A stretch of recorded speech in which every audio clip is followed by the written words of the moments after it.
You're listening to TGI Sports Talk with your host, Keith Angle, on Northeast Streaming Sports.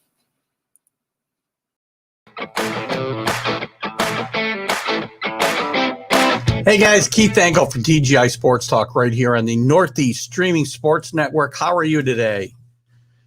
Guys, my weekly vlog, so we won't take up a lot of time today. Hopefully you Yankees and Cubs fans and Ranger fans I will share this with today. So thank you for allowing me to share it to your groups. I want to talk a little bit about the two trades the Yankees have made thus far.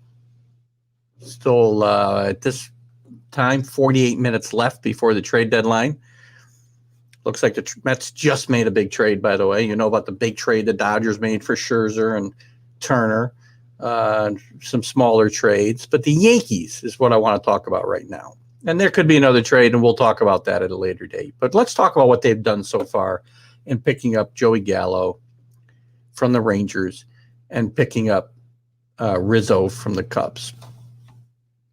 And I'll talk about this from a little bit from the Rangers and Cubs standpoint, too, which is why I want to share it with you Cubs fans and Ranger fans, and I hope you'll comment about your thoughts of those trades. Because here's one thing. From a Yankees standpoint, on a positive side, they got much more left-handed, which they needed. They need left-handed power, way too right-handed in Yankee Stadium.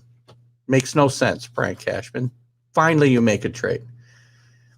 On the downside with Gallo, another guy who's a home run or strikeout or nothing. Doesn't play well in the playoffs, hasn't played well up until now, and good pitchers find the holes in a guy like Gallo's swing, and it'll get exposed in the postseason more than it will in the regular season, as it always happens.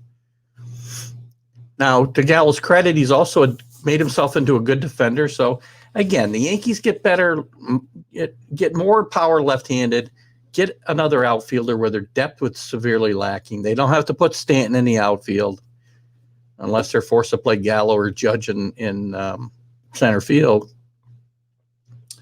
And they don't give up a lot. Rodriguez is a decent, has some decent potential for bullpen help, but again, the Yankees give up very little, and Brian Cashman somehow gets the Rangers to pay the rest of Gallo's contract this year. Shocking. Never do you see that in this type of trade. Same thing happened with the Cubs.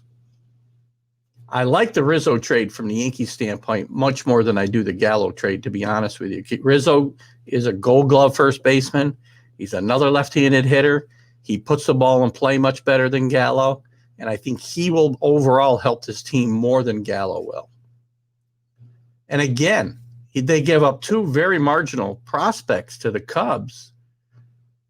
I think 9th and 12th, the two guys were rated in the Yankees organization, and they get the Cubs to pay the rest of Rizzo's contract.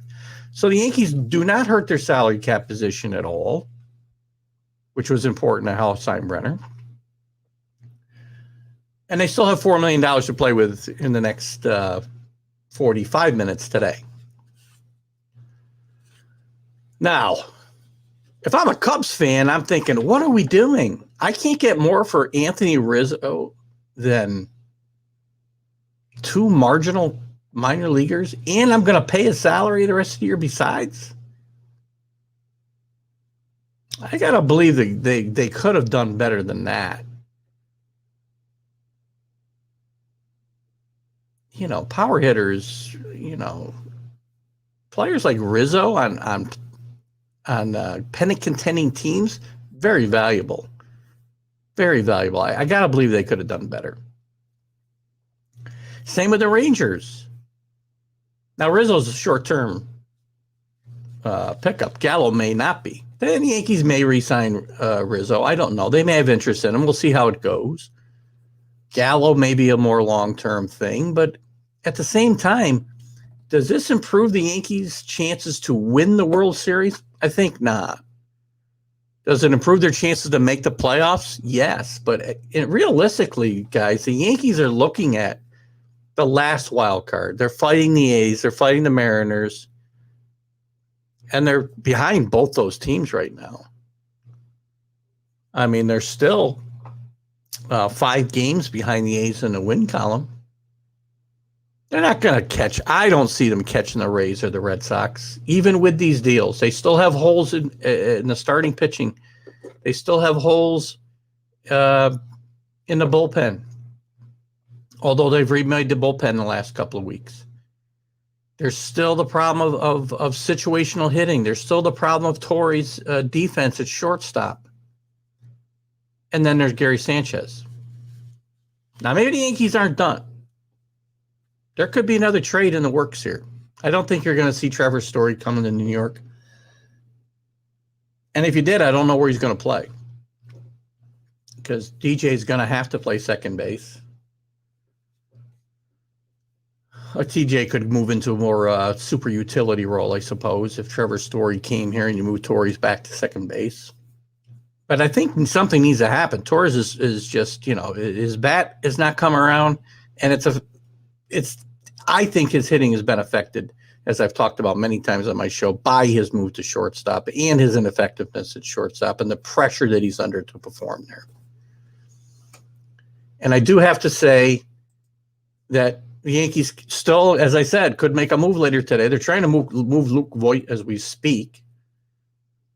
Dave Guyette thinks it's a good move for the Yankees with Rizzo. I think that's a good move too, Dave. But overall, I don't think these two moves make them any closer to a World Series contender than they were before, maybe a little bit more. It gives them a better chance to make the playoffs, but if they make the playoffs, it's probably going to be in that one-game wild card standoff, and it's not where you want to be. I will say that the Yankees are probably better off than they were here a few days ago, but these other holes have got to be addressed, and what they do, maybe in the next 42 minutes now, will make a big difference. Let me just take a quick look while we're talking about it, if the Yankees have done anything while we're talking, because while I was getting ready to start this show, the Baez news came out. So anything new? Don't see anything new. Maybe the Yankees are done. But the Yankees could upgrade at shortstop. I don't know. Again, Luke Voigt's probably not bringing back much. He hasn't played well this year. He's been hurt when he has played. I'm sorry. He's been hurt most of the year, and he hasn't played well when he has played. The best thing he's got going as far as trade value is the fact that he's tied up through 2025. A team would have control over him until then.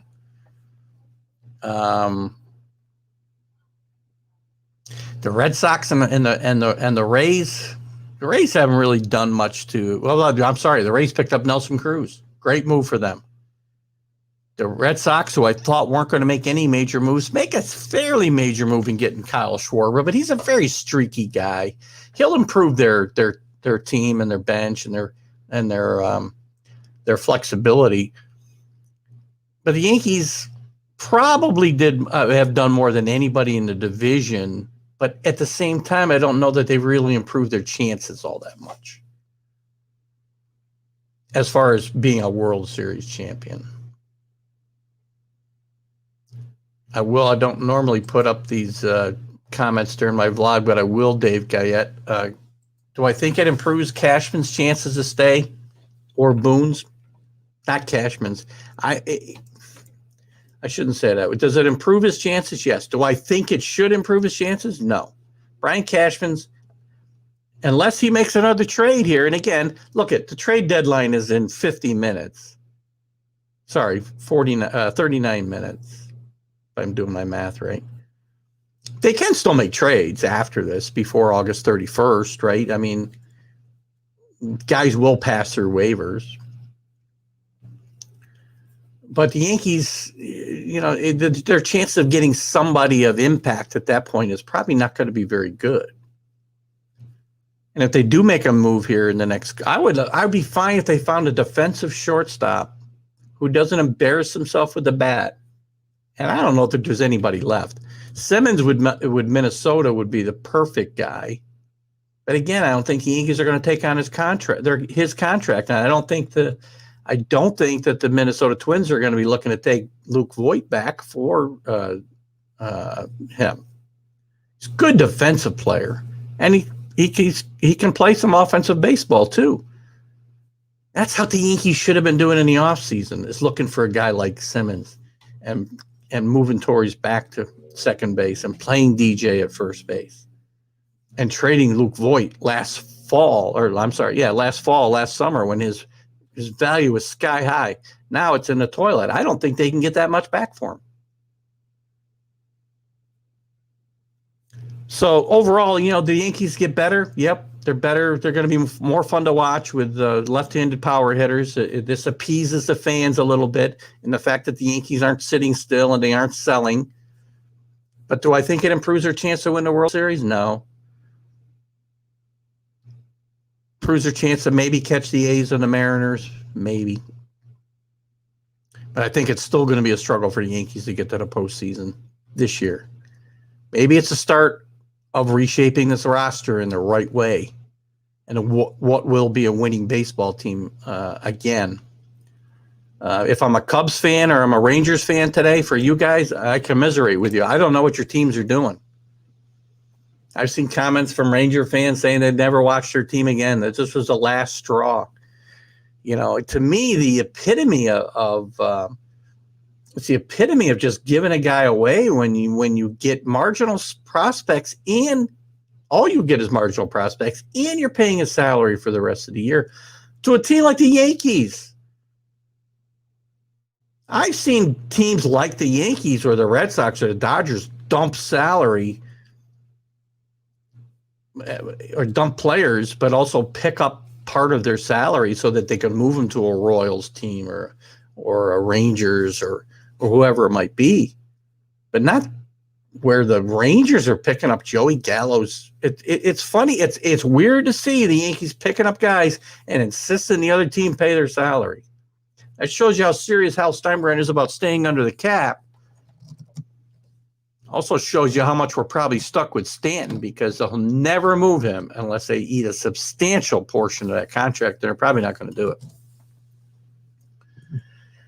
Anyway, guys, that's it for me right now. We'll see what happens with the rest of Friday. They've still got 35 minutes to make another trade. Cubs fans, Rangers fans, tell me what you think. I think your team's got bamboozled, even though I don't think these trades help the Yankees a lot. They certainly don't help your teams, especially when you're paying those salaries. I hope you'll comment.